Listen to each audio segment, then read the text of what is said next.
Assalamu alaikum. Today we are starting our next chapter, which is skeleton. The first topic we are going to study is composition of bone. The bone is one-third connective tissue and two-thirds salts, mainly calcium phosphate and partly calcium carbonate and traces of other salts. Now, bone is highly vascular. It has a constant turnover of its calcium content. It can grow, it can heal after a fracture or disease, and it can regenerate. Remember, the regeneration power of bone is greater than any other tissues except the blood. Bone can mold itself according to the changes in stress and strain it bears. It undergoes atrophy, and if it is overused, it undergoes hypertrophy. Now the function of bones, but before going to the function, let's just classify the human bones. We have axial skeleton and appendicular skeleton. In the axial skeleton, we have skull. The skull consists of cranium, which is made up of 8 bones. The frontal bone, the occipital bone, the parietal bone, and the temporal bones. The parietal and temporal bones are paired, the sphenoid and the ethmoid. Then we have facial bones. The 14 facial bones are femur, mandible, that are unpaired, maxilla, zygomatic, nasal, lacrimal, palatine bones, and inferior nasal concha. All of the others are paired bones.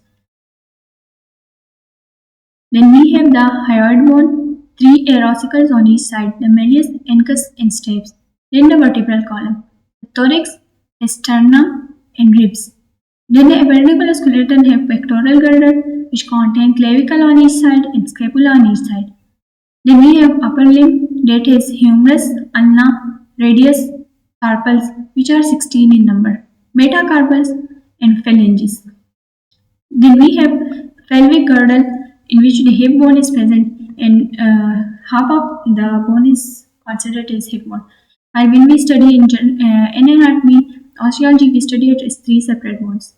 Then lower extremity has femur, tibia, fibula, patella, tarsals, which are 14 in numbers, metatarsals, and phalanges. In the function of bones, bones give shape and support to the body.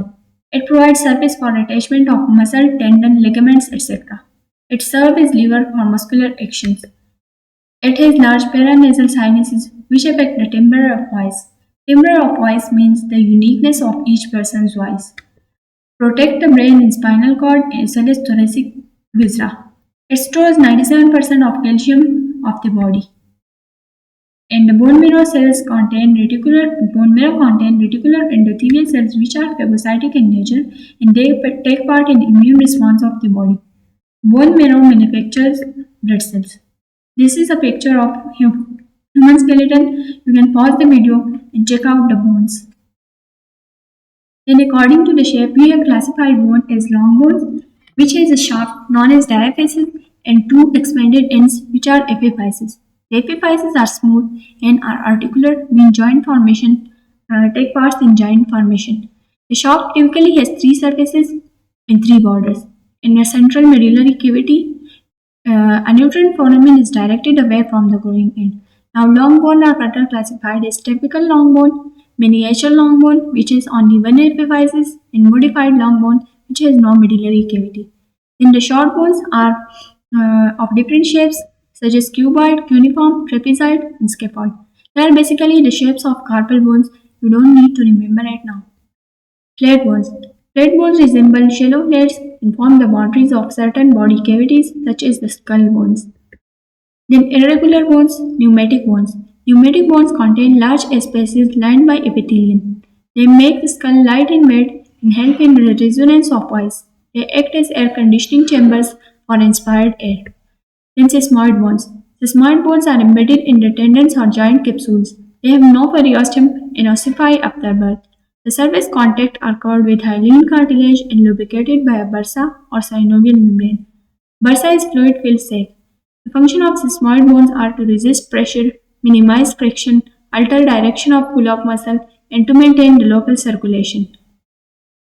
Accessory bones. They are not always present, but when they are present, they are mostly bilateral and have smooth surfaces without any callus. They may occur as ununited in epiphyses, and therefore in medical legal practice, they may be mistaken for fractures. Then heterotrophic bones. They are sometimes developed in soft tissues. These are the examples of bones, typical long bones, the humerus, radius, ulna, femur, tibia, and fibula.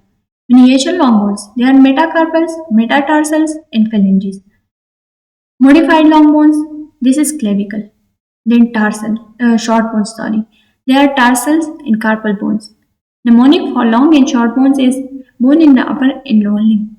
Now to simplify it, you can learn that bones above the wrist and the ankle, they are long bones, while bones below the wrist and the ankle, they are miniature long bones, and bones in the wrist and the ankle itself, they are short bones. Then flat bones, bones in the vault of the skull, ribs, sternum, and scapula. The mnemonic for this is sternum between ribs and scapula is below the vault. Then irregular bones. Irregular bones are vertebra, hip bone, and bones in the base of the skull. You can remember it by base weight. Is hip bone transmit weight to the vertebral column. Then, vault of the skull or calvaria contain frontal, parietal, and occipital bones, and bones in the base of the skull are temporal, sphenoid, and ethmoid bones. In case if you want to know further, then pneumatic bones, maxilla, sphenoid, and ethmoid, etc. Learn it is close bones to the nose and have air sinuses. Remember, we said that pneumatic bones contain air sinuses. Sesamoid bones, patella, pisiform, fibula.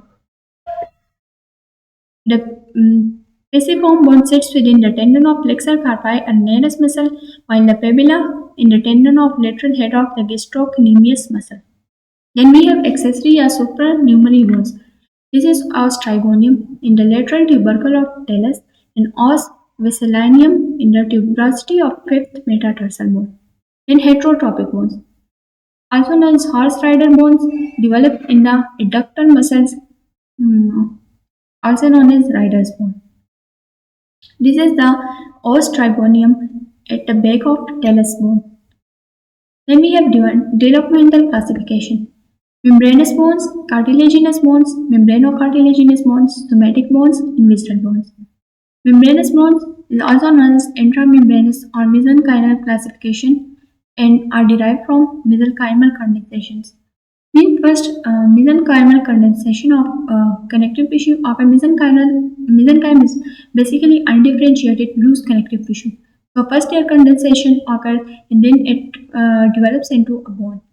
Bone in the vault of the skull and facial bones are membranous bones. Then cartilaginous bones, intracartilaginous or endochondral ossification occur. They are derived from preformed cartilaginous models, bone of the limbs, vertebral column, and thoracic cage. Membranocartilaginous bones ossify partly in the membrane and partly in the cartilage. Clavicle, mandible, occipital, temporal, and sphenoid bones. Somatic bones. Somatic bones develop from somites, and they are most bones of the body, like bones of the upper limb and the lower limb. Visceral bones, they develop from pharyngeal arches. Hyoid bones, some part of mandible and air ossicles. Then regional classification. We have axial skeleton including the skull, vertebral column, and thoracic cage. Appendicular skeleton includes the bone of the limbs. Then we have structural classification.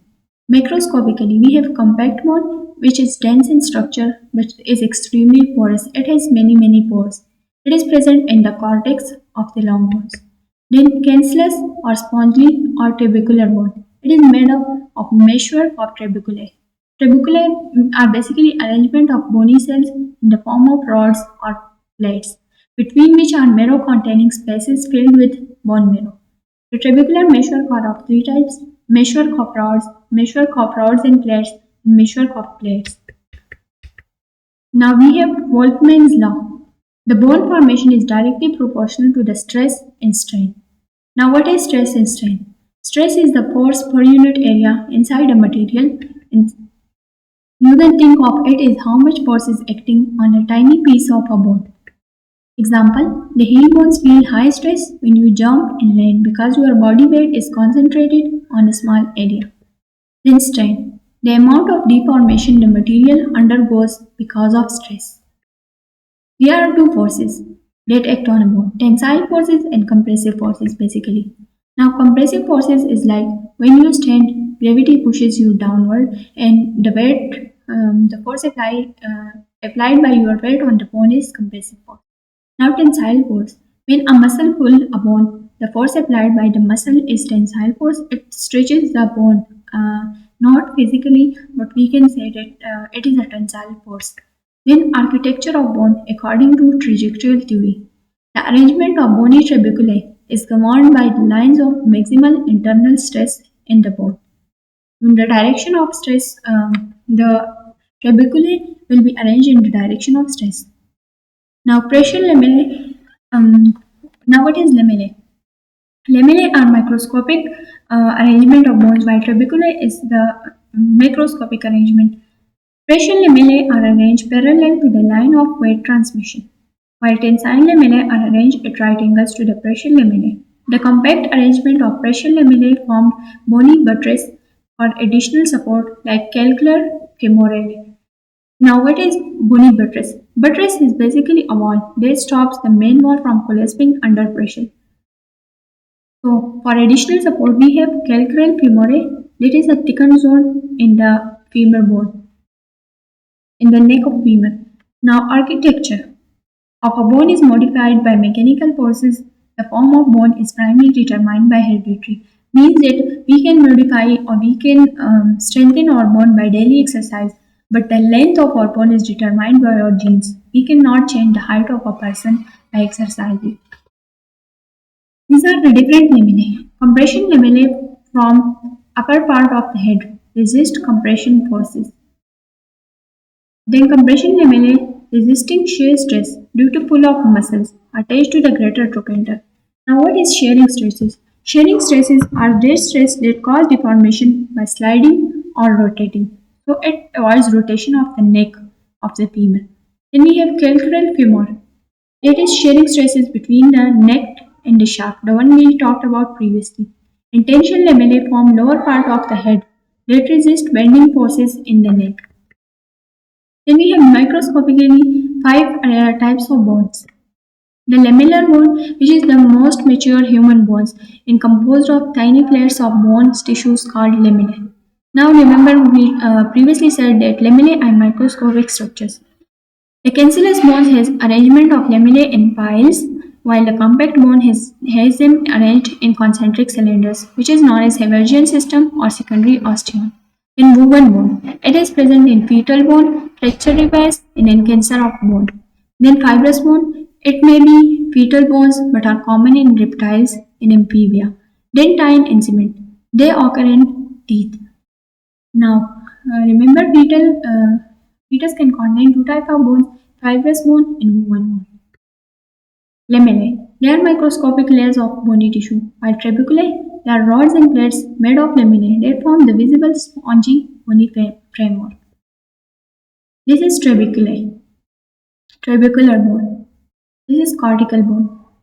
We have the arrangement of trabeculae in files, and we have the lamellae in Haversian canals. Thank you very much. See you in the next part of the chapter. Till then, Allah please keep studying and subscribe the channel.